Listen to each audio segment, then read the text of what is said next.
Don't forget to like, share, comment and subscribe to Sayyid Saad. ایک سوال آتا ہے کہ روح کے سلسلے میں کچھ اور تفصیلات اگر آپ بتا سکیں تو بتا دیں.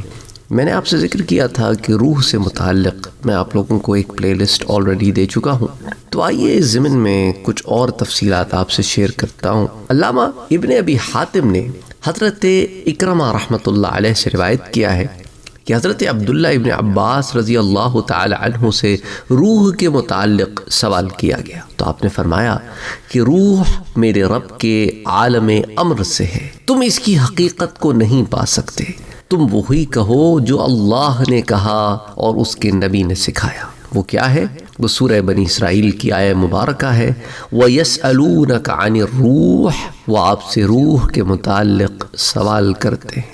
قُلِ الرُّوحُ مِنْ أَمْرِ رَبِّي، کہہ دیجئے کہ روح میرے رب کا حکم ہے. وَمَا أُوتِيتُم مِنَ الْعِلْمِ إِلَّا قَلِيلًا، تمہیں علم تو دیا گیا ہے پر بہت تھوڑا. تو آپ یاد رکھیں کہ ایک عالم خلق ہوتا ہے اور ایک عالم امر ہوتا ہے.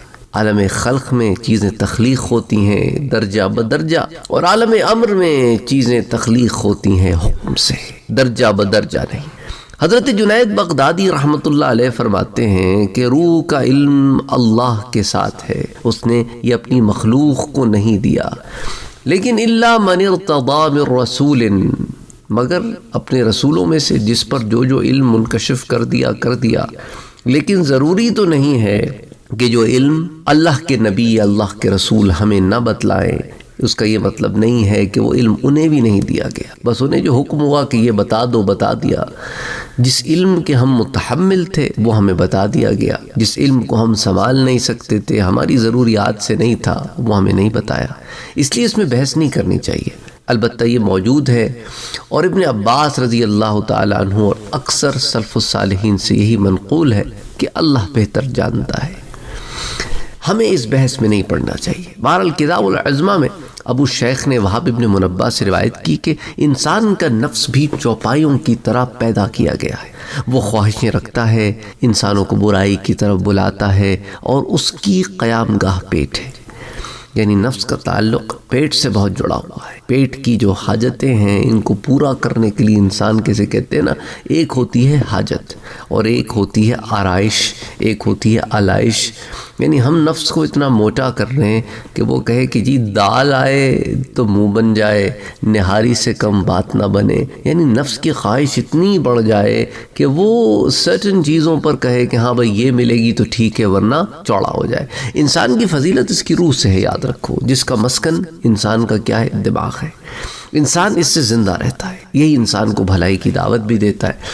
پھر وہاب ابن منبہ نے یہ تمام باتیں جو میں نے آپ سے ذکر کر رہا ہوں، یہ حضرت وہاب ابن منبہ نے بتائی ہیں کہ انسان کی فضیلت اس کی روح سے، جس کا مسکن دماغ ہے، اور نفس کا مسکن کیا ہے؟ پیٹ.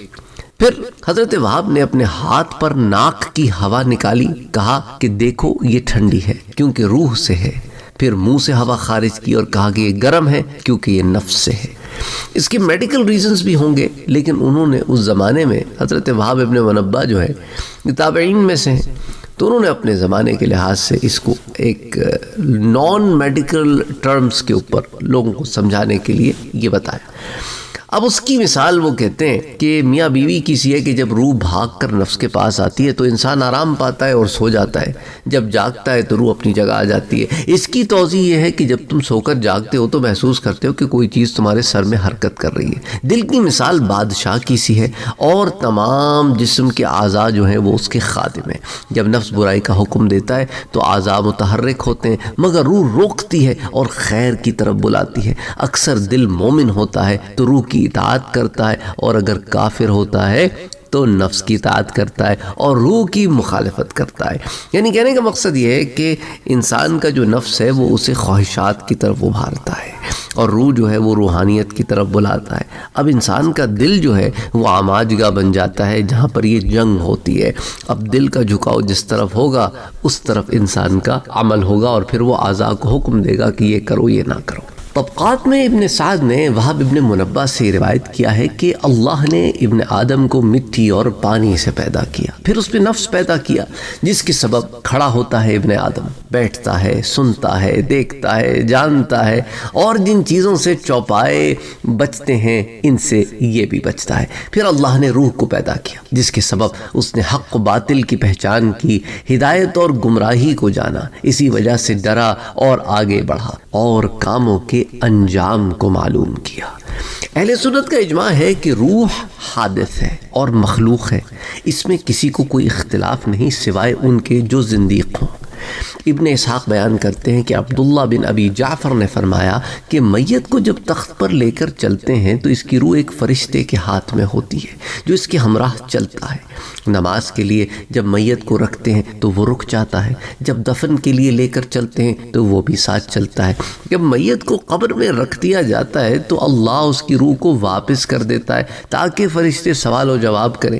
جب سوال کرنے والے فرشتے پھرتے ہیں تو ایک فرشتے کو حکم ہوتا ہے کہ وہ اس کے نفس کو نکال لے اور جہاں اللہ حکم دے پہنچا دے۔ یہ فرشتہ ملک الموت کے مددگاروں میں سے ہوتا ہے۔ شیخ الدین بن سلام کہتے ہیں کہ ہر انسان میں دو روحیں ہیں، ایک روح یقظہ ہے، وہ روح نکل جائے تو انسان سو جاتا ہے، جب جسم میں ہو تو انسان جاگتا ہے، انسان سوتا ہے تو خواب دیکھتا ہے۔ دوسری روح حیات ہے، جب جسم میں ہو تو انسان عادتاً زندہ ہوتا ہے اور جب اسے نکال دیا جائے تو عادتاً وہ مر جاتا ہے۔ جب وہ روح لوٹ آئے جسم زندہ ہوتا ہے۔ یہ دونوں روحیں انسان کے باطن میں ہیں جن کا ٹھکانہ اللہ ہی جانتا ہے۔ اللہ اکبر، اللہ اکبر۔ یہ ہوتے ہیں نا علماء میرے بھائی، لوگ کہتے ہیں نا کہ بھائی دیکھو جب جسم میں سے روح نکل گئی تو بندہ مر گیا، تو پر نیند کے بعد تو اٹھ کے بیٹھ جاتا ہے، تو پھر یہ کیا بات ہوئی؟ بھئی روح تو پھر واپس نہیں آتی نا۔ ہاں جن کی روک لی جاتی ہے وہ مردہ ہو جاتے ہیں، جو واپس آ جاتی ہے تو کیا ہم ہر روز جی کے اٹھتے ہیں؟ ایک طریقے سے۔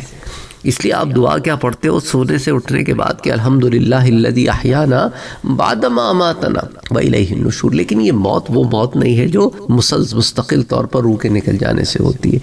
اس لیے یہاں پر شیخ الدین ابن سلام نے یہاں پر روحوں کی اقسام بیان کی کہ روح یقظہ ہے، یہ خوابوں کی دنیا میں رسائی کرتی ہے، یہ روح کا حصہ ہے، اور دوسری روح حیات ہے جو جسم میں آپ دیکھیں انسان خواب دیکھ بھی رہا ہو تو زندگی کی رمق اس میں رہتی ہے۔ حضرت عبداللہ ابن مسعود سے ایک روایت آتی ہے کہ تمہاری پیدائش اس طرح سے ہے کہ تم 40 روز تک ماں کے پیٹ میں رہے تو پانی، پھر 40 روز تک علقہ بنے رہے، پھر 40 روز تک مضغہ بنے رہے، پھر فرشتے نے آ کر روح پھونکی۔ اس کے بعد روح پھونکنے اور نفخ روح اور خلق روح یہ دو الگ الگ چیزیں ہیں۔ روح کا پھونکنا اور شے ہے اور روح کی تخلیق اور شے ہے۔ روح تو طویل عرصے سے مخلوق ہے نا، جیسا کہ مثال کے طور پہ اللہ تعالیٰ نے عالم ارواح ہمیں تمام ارواح سے عہد لیا تہ الست، تو ابھی تو روح زندہ تو ہے بحیثیت روح، لیکن ابھی پھونکی نہیں گئی۔ تو فرماتے ہیں حضرت عبداللہ ابن مسعود کہ فرق یہ ہے کہ روح طویل عرصے سے مخلوق ہے، روح بدن کے فنا کے بعد بھی باقی رہتی ہے، کیونکہ اللہ نے قرآن کریم میں آیہ مبارکہ فرمائی ہے۔ حضرت عبداللہ ابن مسعود اس آیہ کو دلیل کے طور پر بیان کرتے ہیں کہ کل نفس ذائقۃ الموت، کہ ہر نفس کو موت کا مزہ چکھنا ہے۔ ظاہر کی جو چکھنے والا ہے وہی اس کو چکھے گا نا، روح تو باطن سے تعلق رکھتی ہے، تو چکھی جانے والی چیز کے بعد بھی کیا باقی رہتا ہے کہ بھئی جب چکھ لیا تو چکھنے کے بعد جس نے چکھا وہ باقی رہتا ہے نا، ختم تو نہیں ہو جاتا۔ تو اسی طرح انسان نے جس شے کو چکھا وہ موت تھی، موت کو چکھنے کے بعد اس دنیا سے تعلق ختم ہو گیا پر انسان ختم نہیں ہوا۔ یہ فرمایا اس لیے کہ کل نفس ذائقۃ الموت۔ اور اسی طرح قرآن میں فرماتا ہے اللہ کل من علیہا فان، سورۃ الرحمن میں آتی ہے آیت، اس کے مطابق قیامت کے دن ہر شے فنا ہو جائے گی اور پھر لوٹا دی جائے گی، جو بھی زمین پر ہے فنا ہوگا۔ ذائقہ موت جسم سے روح کا جدا ہونا ہے، روح کا ختم ہو جانا نہیں ہے، اور روح کا مقام کائنات ہے ہی نہیں۔ کائنات کی ہر شے فنا ہو جائے گی، لیکن اس میں بعض ایسی چیزیں ہیں جو فنا میں داخل نہیں ہیں، جو میں آپ کو پہلے بتا چکا ہوں۔ روح اگرچہ ایک ہی جنس ہے تاہم اپنی اوصاف کے لحاظ سے مختلف ہے۔ ہر قسم کی روح اپنے ہم شکل سے محبت کرتی ہے اور مخالف سے نفرت۔ ابن عساکر نے تاریخ میں اپنی سند سے حرم ابن سنان سے روایت کیا، کہتے ہیں کہ حضرت اویس قرنی رحمۃ اللہ علیہ کے پاس میرے جانے کا اتفاق ہوا۔ اس سے پہلے میری اور ان کی کبھی ملاقات نہ ہوئی تھی۔ جب سلام کہا تو فوراً وعلیکم السلام یا حرمن ابن سنان کہنے تو پوچھا کہ بھئی میرا اور میرے باپ کا نام آپ کو کیسے معلوم ہو گیا؟ ہماری تو یہ پہلی ملاقات ہے۔ اور آپ مجھے جواب میں کہہ رہے وعلیکم السلام یا حرمن ابن سنان، تو میرا نام بھی جانتے ہیں، میرے باپ کا نام بھی جانتے ہیں۔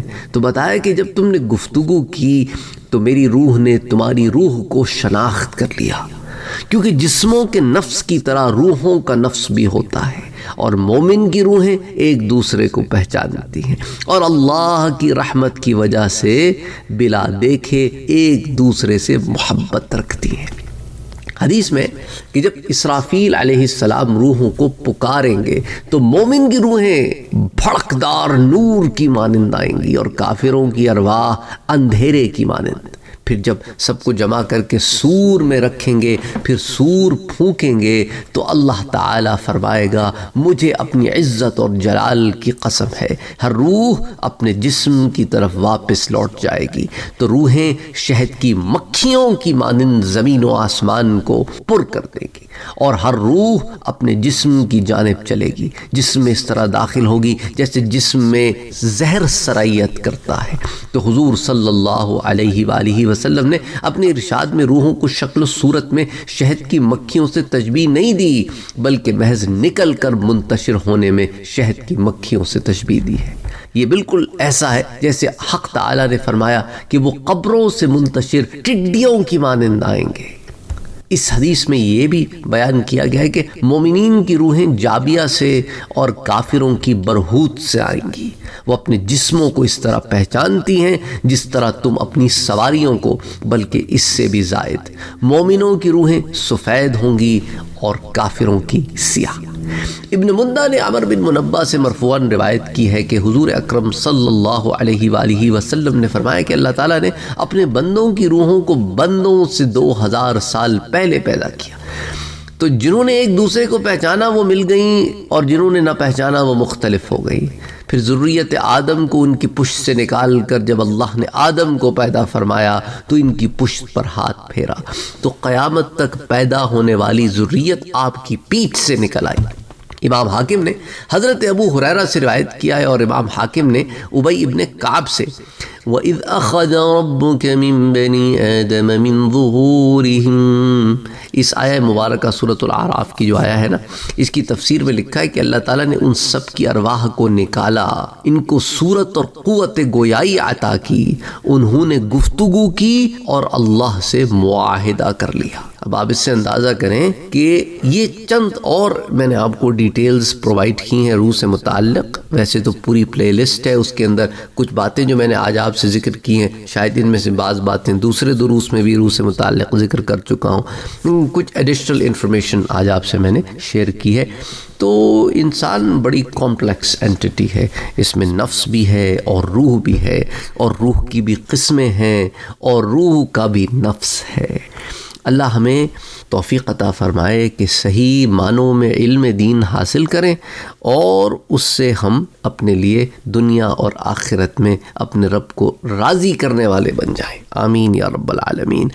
اللہم صلی وسلم مبارک علی سیدنا و حبیبنا و شفیعنا محمد صلی اللہ علیہ وآلہ وسلم۔